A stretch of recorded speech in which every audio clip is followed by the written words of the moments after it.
বিশুদ্ধ পানির সংকটে নেত্রকোনার সীমান্তবর্তী দুর্গাপুর ও কলমাকান্দার পাহাড়ি জনগোষ্ঠী সারা বছর পানি সংকট থাকলেও শুকনো মৌসুমে তা চরম আকার ধারণ করে।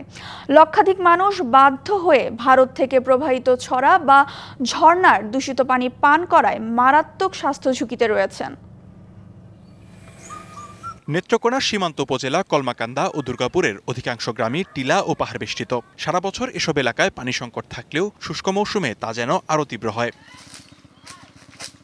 বিজয়পুর, রংছাতি, পাঁচগাঁও, কোল্লাগড়া, বিপিনগঞ্জ সহ অর্ধশত গ্রামের মানুষের একমাত্র ভরসা ভারত থেকে নেমে আসা ময়লা পানি। কারণ এসব অঞ্চলে ভূগর্ভস্থ পানির স্তরে রয়েছে পাথর, যা অতিক্রম করে গভীর নলকূপ কিংবা সাবমার্সিবল পাম্প স্থাপন করা ব্যয়বহুল।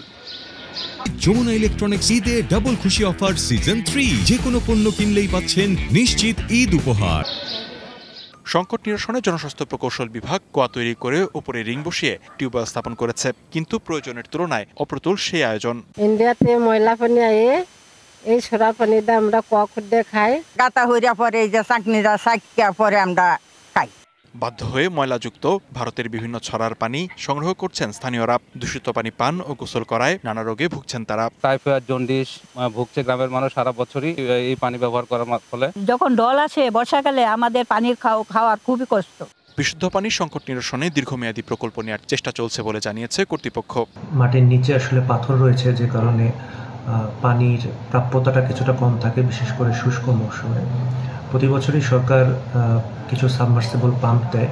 রেইন ওয়াটার হারভেস্টিং সহ অন্যান্য যে ব্যবস্থাগুলো রয়েছে সেটির বিষয়ে চাহিদা দিয়ে মন্ত্রণালয়ে একটি প্রস্তাব পাঠানো হয়েছে। ক্ষুদ্র নৃগোষ্ঠীর জন্য একটা প্রস্তাব আমরা মন্ত্রণালয়ে প্রেরণ করেছি।